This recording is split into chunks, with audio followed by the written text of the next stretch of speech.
I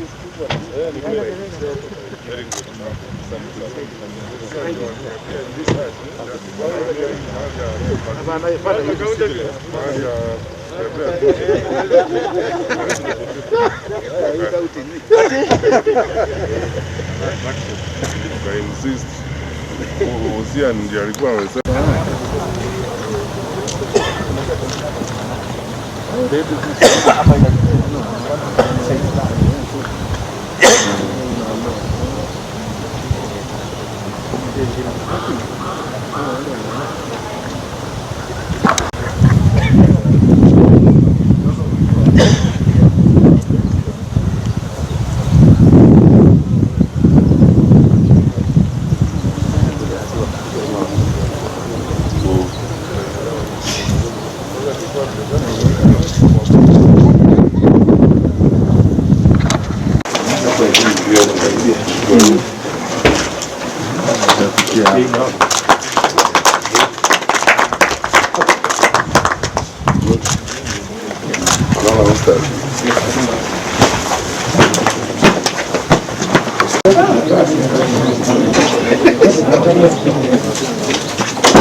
Thank you very much.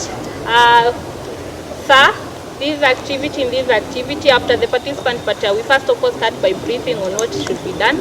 My colleague on the other side already did that. Now the participant has enjoyed the ride all the way coming down. From this activity, we draw lessons from that. That is from the takeoff. We first of all put them on those safety equipments at this point. Then they have to walk all the way the 250 meters distance to the starting point, then going up the ladder. That walk, since there is a mountain, there is a downhill up ahead here. It's quite tiresome. They get to that point when they are quite tired, but after getting at the platform, now they have to enjoy the ride. That is like a life process, whereby getting to the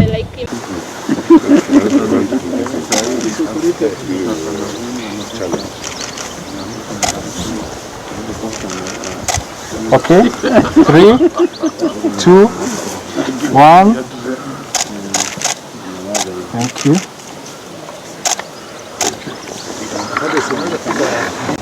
Last one. Now through that you can be able to see the target, and then you put it on the firing mode.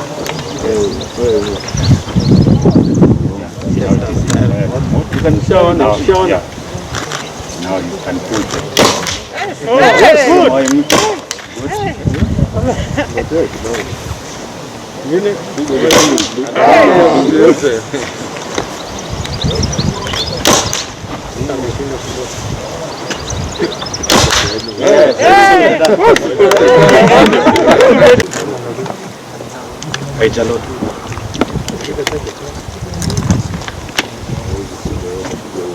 This is the 9mm pistol.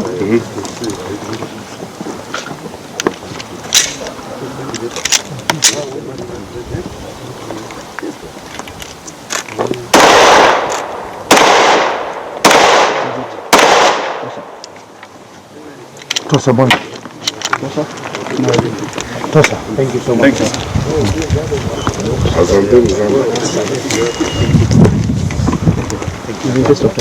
Thank you. Thank you. And today is a very, very great day. I'm very, very proud to be associated with this team. We took part in the recruitment of ACCs, and actually, to say the least, we were just asking ourselves with Commissioner Andrew, who interviewed you, whether these are the people we interviewed, because you look different, completely different. Thank you,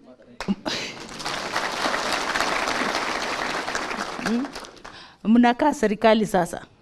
Mnakaa serikali kabisa. So mine is first of all to really, really congratulate you, and of course to really appreciate the Cabinet Secretary and the Principal Secretary for allowing us also to come and interact with you, to be part of this function. As we have been informed that you've been going through an induction program for the last 5 days. We are very, very happy because we know that you are the best that the government could get in terms of ACCs. When we put out the advert, we got over 50,000 applications. We shortlisted, I think, about 3,000, Muriuki. And you happened to be those who succeeded, who are among, I mean, you are 659. Can you just give yourself a round of applause? So according to us and how we assessed you when we were interviewing you, you really did very well. So, and unless you prove us otherwise, we told your bosses and your team here that we have given you the right people for the job. So what we're expecting from you is that you be good ambassadors of the government, you be good ambassadors of the commission, because remember that the Public Service Commission is still the employer. And so if you prove your bosses otherwise that you are not good people, the same Public Service Commission will exit you from government.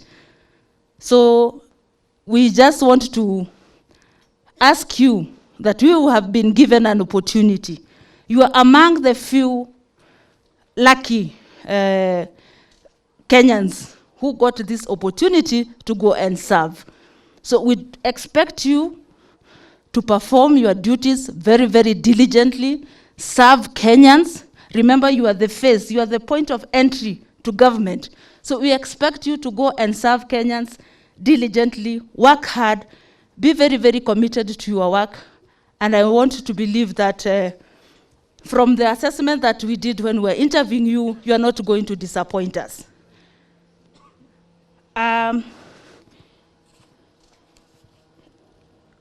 We will also expect you to lead by example and help the commission and the government to promote compliance with values and principles of Article 10 and 232 of the Constitution. And I will urge you, all of you, to familiarize yourselves with the Constitution. The Constitution is now your second Bible. So you must always familiarize yourself, because as you are all aware that Kenyans now are very, very vigilant and they are very, very informed. They know their rights. If they find you are an SEC and you are in a bar, you know, what will you be telling Kenyans? So just remember that you are the face of government. So the expectations are very, very high. They are very, very, very high. We expect you to maintain high standards of professional ethics. You have to be very, very efficient. You have to be effective in your work. And I want to encourage all of you also to be very, very good in timekeeping. You have to be very accurate. You have to be very confidential. And I know I'm telling you things that are not new now, because you have been going through a training for the last 5 days. So by now, you should be knowing at least the basics of being a government official. I also urge you to read and internalize all aspects of what your responsibilities entail. Please make sure that you are also very disciplined, because this is an office that you hold in trust and on behalf of Kenyans. So we expect you to really uphold integrity in the public service, preserve government secrets, and take good care of government resources placed under your watch, not just for short term, but more importantly, for posterity. In this way, we shall together secure our country for generations to come, even as we minimize cases of indiscipline that occasionally come to the Commission for Adjudication. Like I have indicated that we always deal with discipline cases. And I want to. And that's why we came here as a commission, because we don't expect to get or even, to expect any discipline cases from this team. Because according to us, we chose the best. It is my hope that you will be good role models in the public service and also be an inspiration to those below you and those who will come after you. Always remember that a role model is someone others look to as a good example, someone who inspires others to imitate his or her good behavior. You will have to have a sense of personal branding that will reflect the character of government institution that you work for. And to conclude, let me reiterate again that I have faith in your ability to successfully walk this journey, grow your careers, and leave a mark of good services, both to humanity and to your nation. I pray and trust that you will be our good ambassadors in all the places you will be deployed to work, and that you will make all of us, including your parents, proud that we made the right choice of picking you as ACCs. God bless you all. Sometimes back, when you joined the ministry, you brought a policy that we will live long after we are all gone. This service that was initially the provincial administration that was left to us by Wazungus, and some people had thought it's not a useful service, which they wanted to abolish within the new constitution, is a service that was very locked. And it starts by employment of assistant chiefs. And when assistant chiefs are employed, other than Nairobi, they are locked to a sublocation.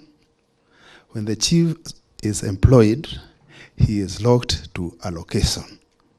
And since time immemorial, the assistant chiefs, all of them, were praying to God every night that may the chief die so that I can become a chief, because they will be assistant chiefs till you retire. Waziri, we want to thank you, because you initiated and opened up this service. You opened up this service and gave it hope, because today, out of the policies that you have forced into the system, an assistant chief knows can become a chief, and a chief knows can become an ACC, and in this room, we have evidence of 150 of them who have been assistant chiefs and chiefs. And I remember one time when we were talking to them at APTC, we promised them that go and study. To become an assistant county commissioner, you need a degree. Go and study for a degree, a relevant one to this profession. Don't go and study something, agriculture. Study something that is relevant. 150 of them managed to join. And now it's open to them. They can become even PS of interior because the door is open. There is another policy, Waziri, I know you won't remember, but we will always remember it ourselves.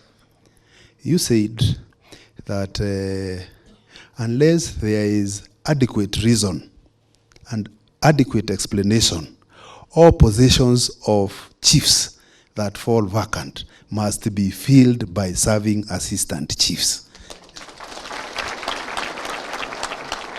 And I want to assure you, Waziri, that the RCs behind you, the SNA there, and myself have been very faithful to that directive. There is no chief who has been employed after that directive who is not an assistant chief. And I think those are the small things that happen, and people don't know that they transform a service. 5 years back, hawa watu walikuwa wanatembea kama kuku amenyeshewa. Not these particular ones. They are brothers who are already in the service. Because they didn't have hope. They didn't know what the future holds for them. But we have created policies that now makes it open. I want to keep reminding you small things that have made these people and the ones in the field, even the ones hao unaona hapo, hii tukikuta hawa hii uso ilikuwa imeparara, angalia saa hii uso imenyoroka, because of small policies that waziri we are putting. And I don't want to talk about the money, because pesa wako nayo hata ukiangalia mifuko imefura. I want to talk about policies that touch on their career progression. From assistant chief, they were locked. And I think they are employed job group A or whatever job group. And once you reach the end of job group A and the chief has not died, then it means you are stuck forever. You mark time, and obviously as a human being, when you mark time for 5 years, same salary, no hope, you become demoralized and start becoming poison to the system. Waziri, you negotiated and opened up that scheme of service. That one can grow from, I think, whatever job group up to, is it M? Without having to go for interview, without having to go, only suitability studies done by their superiors. Waziri, I know you may not have interpreted the consequence of that directive. But the directive means that these people will be in their service with hope, because they can now get promotions, and they have a reason to even go to school. They have a reason to go and take some training in computer, in whatever, because there is hope. Waziri, we want to thank you for that.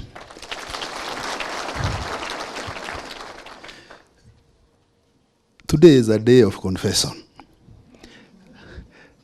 In this room, Waziri, we have 859 of the cadets and the ACCs who have been redesignated. In the Ministry of Interior, the total shortfall of establishment when we sat with Public Service Commission was actually 859. And we said, through your guidance, go and negotiate there, so that at the bottom we get 859, meaning that the number of bodies in the ministry have filled the establishment. Then we push the ones who are up to fill the establishment. Today, and I want to most sincerely thank Public Service Commission for the support.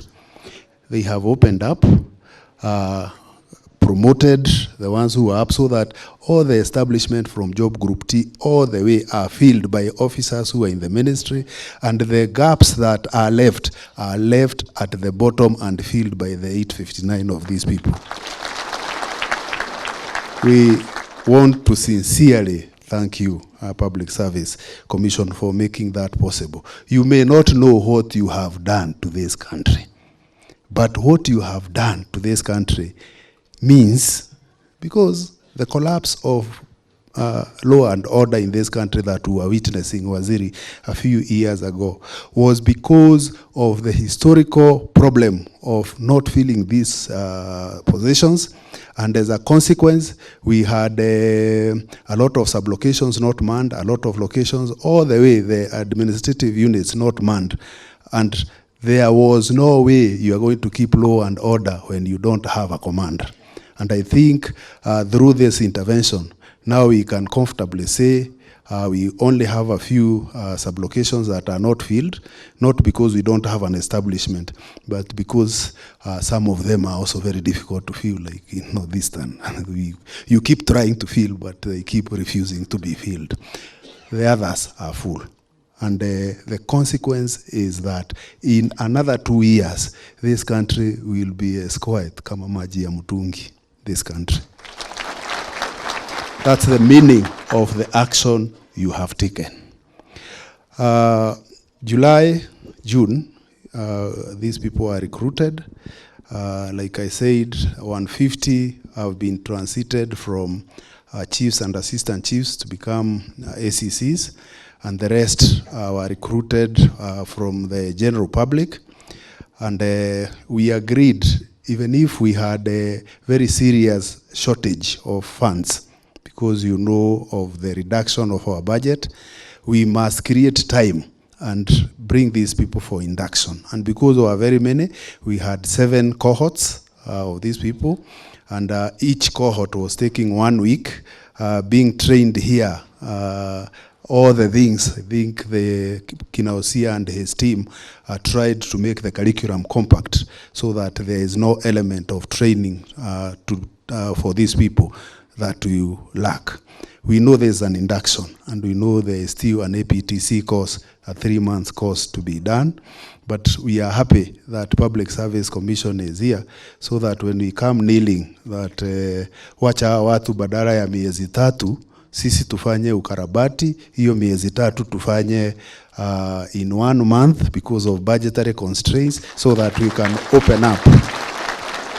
We can open up their promotion, because until they go for that promotion training, they will not be promoted. We are happy you have accepted. Thank you very much, Chair.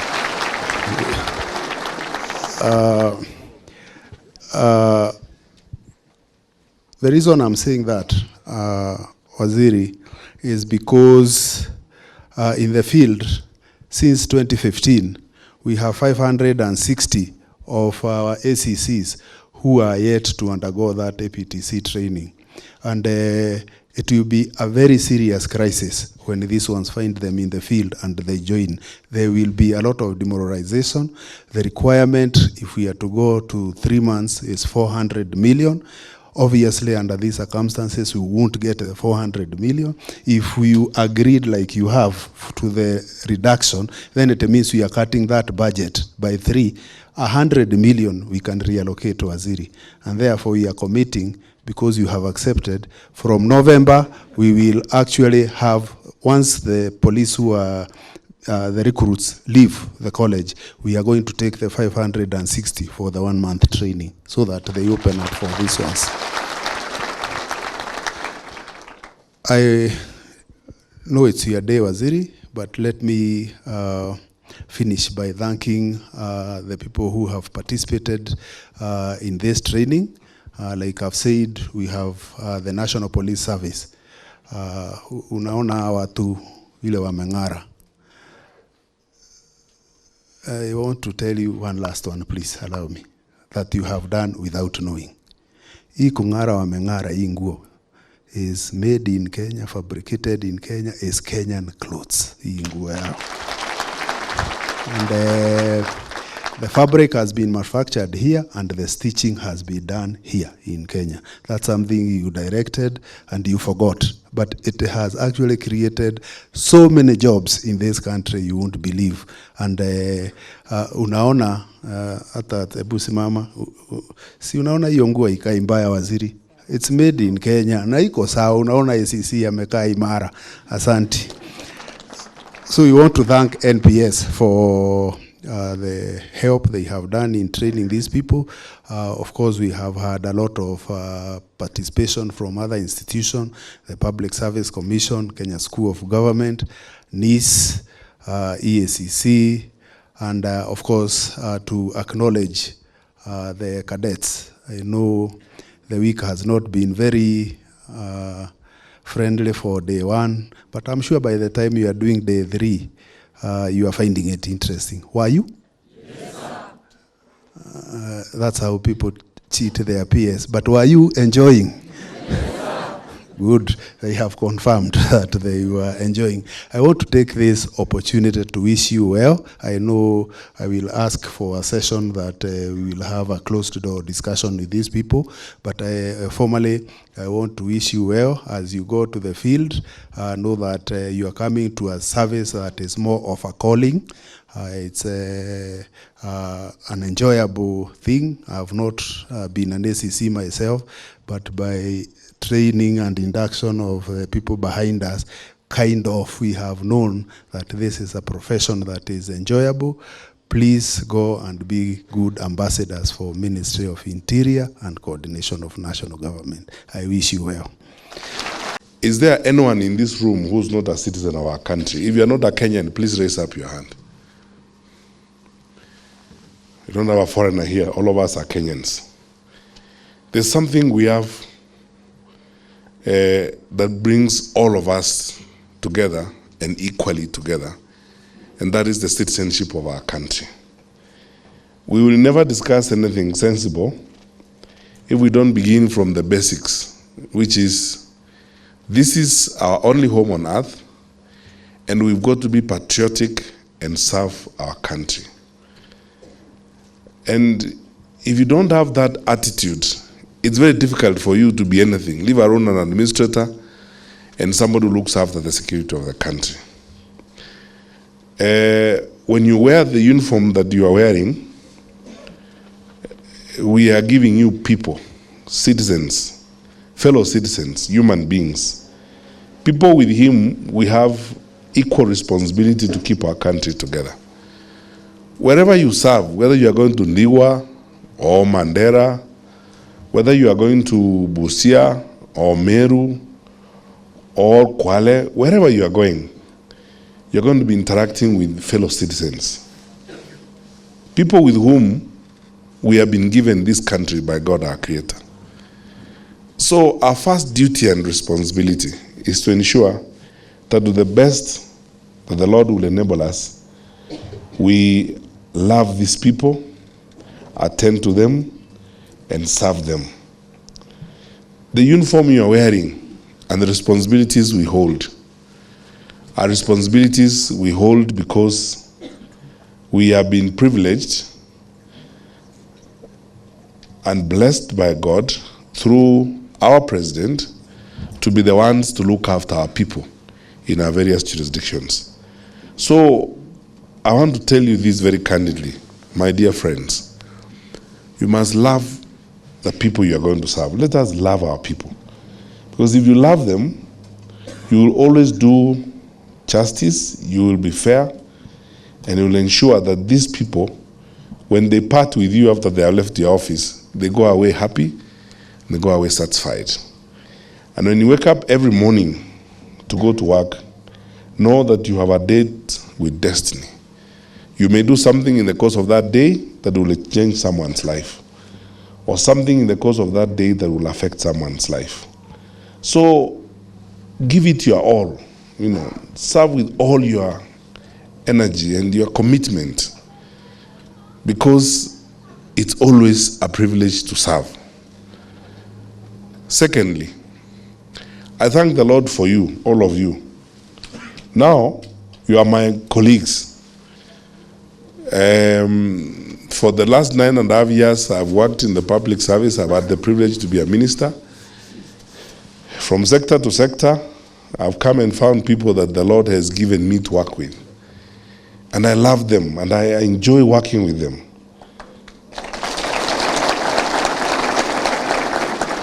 I can tell you the people who seated behind me here are regional commissioners. All 8 of them are people I've come to know. And some of them I like, and sometimes I have very personal conversations with. Some of them I know their families.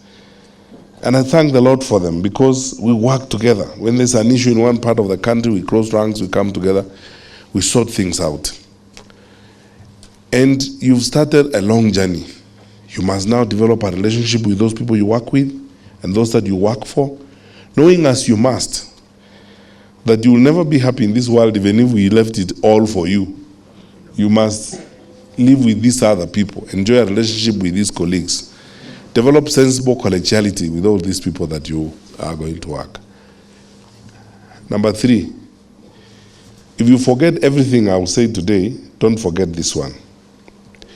When you wear that crown you're wearing, you are a representative of His Excellency, the President of the Republic of Kenya, wherever you are. I am sure you are told this and many other things. You represent the President of the Republic of Kenya. You exercise authority that is drawn from the office of the President of the Republic of Kenya. If nothing forces you to be the best behaved person in that environment, that alone should make you be the best behaved person. Because the President wants to project an image to his people. God has given him a country to lead. And now he has asked us, through us, myself and the PS and all of these wonderful good people here, to be his representatives at various levels. In your speech, in your actions, in your interactions, in whatever you do, you must project an image that is worth the respect of the office of the President. That's why I'm happy about what someone said here. How can we have our officers in uniform fighting at the local meat roasting place? Tumeenda kuchoma nyama kona ingine hapo, mmepigana na umefaa uniform yetu. Uniform ya serikali na crown ya serikali. No amount of provocation, no amount of anything should make you drop your guard. Please remember at all times, you are carrying the image of government with you. And we must preserve the authority and respect of government by the way we conduct ourselves. So chapter 6 applies as much to us as it applies to everyone else. So good people, I expect you therefore to be, good cheer, well-behaved, conscious of your responsibilities. Fourthly, we are doing this because we are starving up, and we promised that we are going to starve up before the general elections.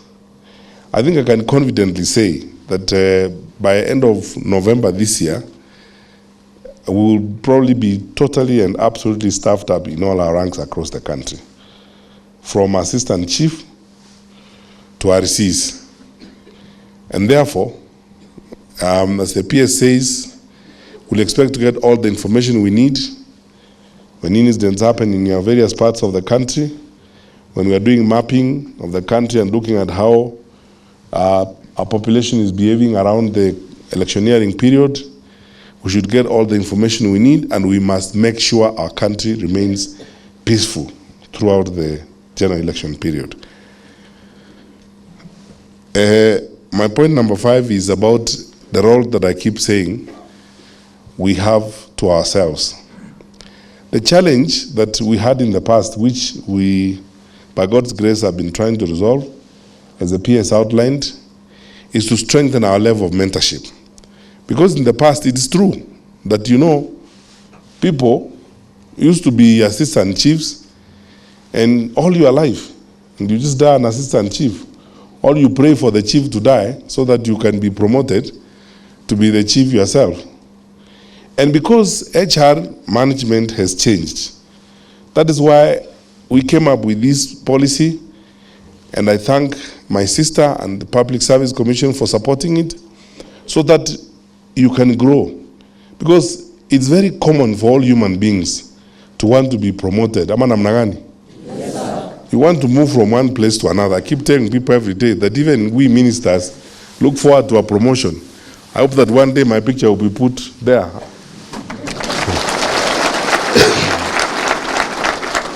I'll be promoted because you see, because the question I used to ask, and the question I asked PS and OC and all these good people, how can we have assistant chiefs who can't be chief? Because what do we look at when we were appointing them as assistant chiefs? Because one criteria should be, you should be someone who can assume the office of chief at any point in time, whether the chief is alive or dead. So how can we have chiefs who can't be ACCs? Because you must be able to be an ACC, as it were, because then we don't know what we are doing. If we recruit a guy who can only do one thing in their life, they can't do anything, you are just going to be a chief, and you can't be ACC. How can we have an ACC who can't be a deputy county commissioner? Or how can we have deputy county commissioners who cannot be county commissioners? And it follows that way. How can we have county commissioners who cannot be RCs? All these RCs here, all these people you see here, were formerly county commissioners. They have managed the counties. Some of you must have seen Mutembei when he was the county commissioner in Narok, and managing Narok as our county commissioner in Narok. Then he became the RC for Rift Valley. Or you must have seen Nakoro when he was the county commissioner in Nyamira. And that's how he grew up, after being county commissioner in Nyamira, to become the regional commissioner Eastern. And then all these people, even before I came here, I worked with all these wonderful people. I was opening containers at 3 a.m. in the morning with the Lungata when he was the county commissioner in Muranga. And then he performed well, he became the RC Coast. He had already worked as county commissioner in Muranga. I had worked with him and we were working very well. We were opening containers at night with Esther when she was the county commissioner in Machakos, managing the madness in Mavoko and so on with her as a county commissioner. And then out of that performance, she was promoted to become the RC Eastern. I worked with Kanyiri to sort out Kihumwere in Muranga, the madness that was there on the land issues when he was DC. And later on, you can see, he became our county commissioner who has done a fantastic job in Busia, in Kwale. And now when we had issues in Laikipia the other day, when we were looking around, we said, let's get a much more experienced county commissioner to deal with the issues. And that's how we got Kanyiri from Kwale to come to Laikipia to be county commissioner in Laikipia. That's how it goes. So people have to, the position you have been hired to today is not meant to be the beginning and the end of your life. So you say, now, me, I'm going to be here. I just spend time drinking around, going home over the weekend, looking for girlfriends, and so on. You must work hard. Would like in future, by God's grace, and I pray for you, that when another induction will take place in future of SCCs, you will be seated here as a regional commissioner. That is your aim. That's how we are looking at this. So for you, therefore, I think mentorship is very important when you go to the field. My brothers and sisters, when you go and find the assistant chiefs that you will be working with and the chiefs, please mentor them, work with them, and assist your colleagues, the deputy county commissioners and the county commissioners, to identify the people who can be promoted, who can go to the next level. That's how you help this service. That where you're working as an SCC, you work with all those good people, you keep a report about them, and we can only identify good people from reports that come from those who work with them. Tell us this is a hard-working officer. He can be a good chief if he's given an opportunity. I have to caution you on this matter. PS and I and Osia, there are cases where recently we have been having frustrations where people recommend people all the way from the field to be appointed chiefs and so on. When the report finally lands here, after it has gotten to our desk, and we have so many complaints, we decide, let us check this again through the National Intelligence Service and through other mechanisms. And when we check, we actually discover that there are certain things that SCCs and the DCCs overlooked, which are important. You know our communities are very sensitive. Please, I urge you, let's be fair and objective. Someone may be your friend, but if they can't be chief, they cannot be chief, period. Don't waste anybody's time. If they cannot be promoted, they cannot be promoted. Tell them, you are my good friend, we eat together, we do all our things together, but you know in your heart, you cannot give those people a serious responsibility. Assist your DC and assist your county commissioner to make the right decision. Do not lie to your county commissioner and do not lie to your deputy county commissioner about somebody and say, oh, this is a good man, just because you have been doing certain things with him or her. Let's be fair. If we do mentorship in a very objective and very open and fair manner, we will end up with a strong service. Our service is as strong as the men and women who serve it at various levels of service. If we have strong ACCs and strong DCCs, we will man the country well. If we have strong county commissioners and we have strong regional commissioners, we will do well. So it depends on each one of us to do their bit so that we ensure that we have the right people.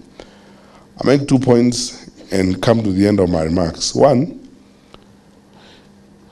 we are moving now aggressively into deployment of technology in the service. I agree with the PS, and thank you, Madam Kisotu, for agreeing that we will do a crash program at APTC. But soon enough, we are now also going to roll out a framework of an in-service training to ensure that our digital literacy in the service goes a notch higher. In line with the digital OB, we are pushing the police to accept, and that we are now rolling out the digital occurrence book. We are slowly moving to an increasingly digitized framework of coordinating our activities. We are trying new reporting systems that are digital driven so that we can get information in real time and we are able to act fast enough, especially when it comes to early warnings and possible areas of conflict. Together with a very complex deployment of our GPS system, and we're going to overlay on it several factors and fields. Soon enough, we will be able to have a communication system. We have actually piloted it the other day, a communication system that is exclusive to us, and also one that rides on faster and rapid information sharing. What that means is that you are not going to sleep. You must continue learning and updating your knowledge, as it were. We will do in servicing, we will do on-the-job training when we roll out this system. But I want to urge you that where the world is moving to, we cannot operate outside of a digitized framework. That's why, as I said yesterday, I had a chat with the Attorney General. We are going to appeal the decision of the court yesterday on the Huduma card and Huduma number.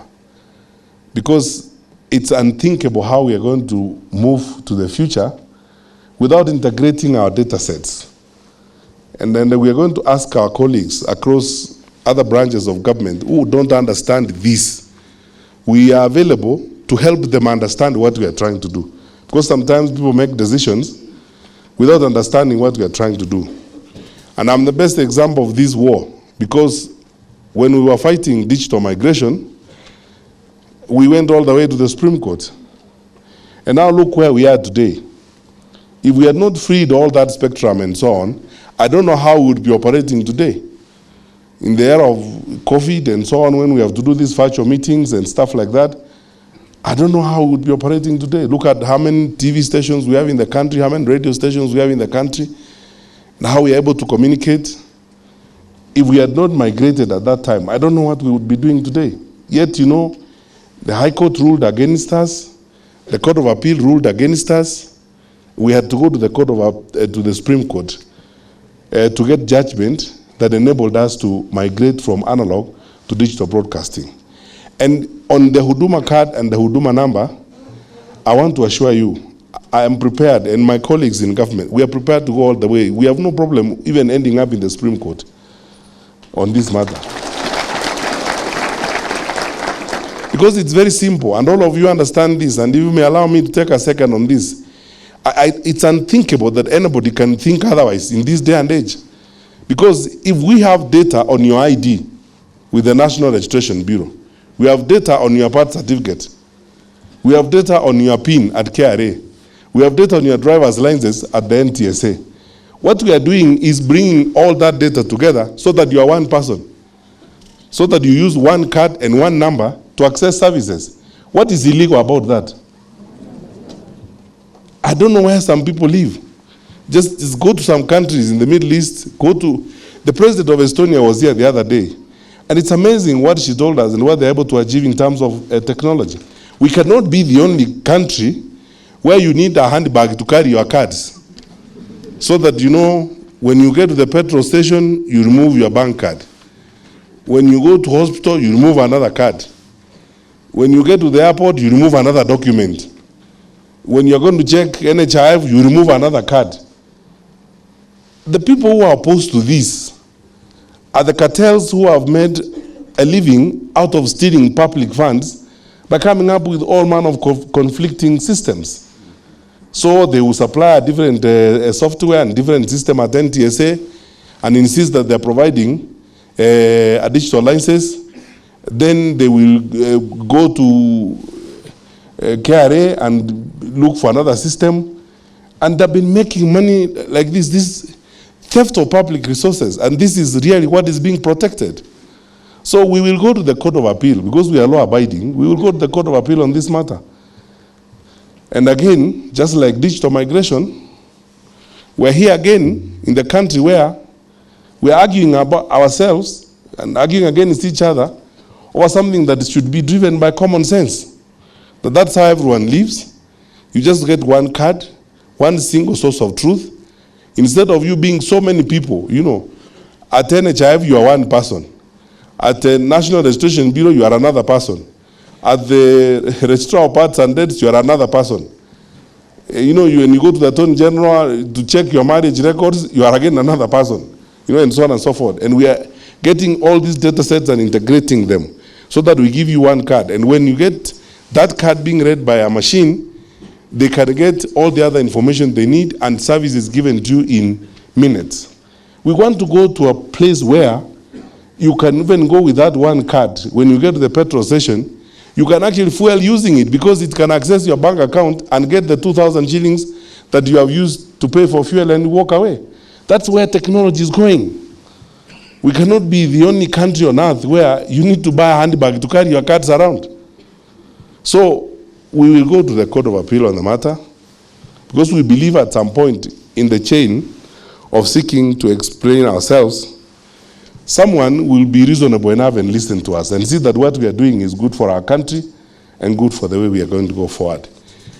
And that's why I'm confident to tell you this. The PS and I and our colleagues in the security sector, we are working on a new system which we will be inducting you on, where we will be able to get information deposited in an electronic system in real time from wherever you are, as the ACC in Tharaka Nithi, if there's a crisis that we need to attend to. And then we can collect our resources in that region, and the RC can be able to coordinate, and the county commissioner very easily, so that we can serve our people. The intention is to ensure that we measure the amount of time it takes to respond to a crisis, so that we're able to serve our people effectively. So please update your knowledge and ensure that you are prepared for the next world. Finally, we are heading to the general elections. We'll talk more about this when we ask our colleagues in the media to take leave, but I want you to know this, that the stability of our country and the security of our people is our foremost responsibility. As administrators, we are not politicians. We work with politicians, but we are not politicians ourselves.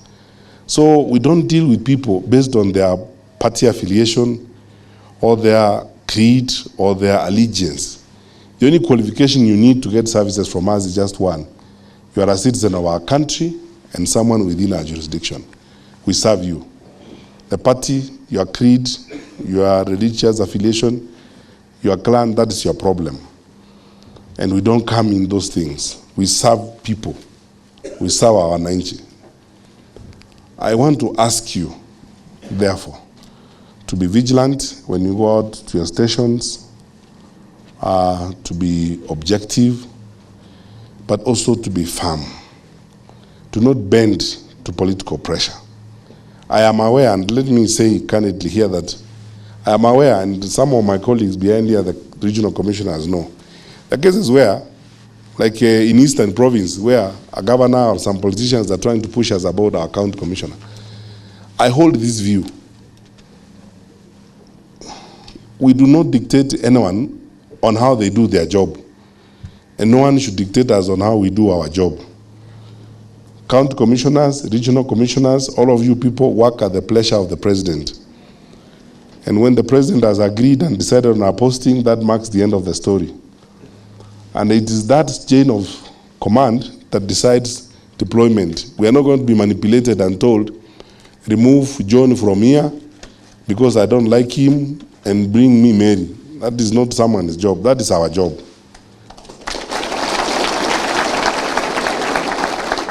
So don't listen to some of these people who overreach themselves and then are full of themselves. Some of them have an overestimated sense of self-importance. And they will tell you, oh, I will go to a Rambi house and complain. They will come and talk to us, and we will give them a cup of tea and tell them thank you, goodbye. But we will do our job.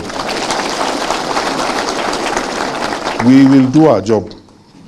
None of our regional commissioners, none of our county commissioners, and none of our administrators to the level of the chief is going to be intimidated by anybody.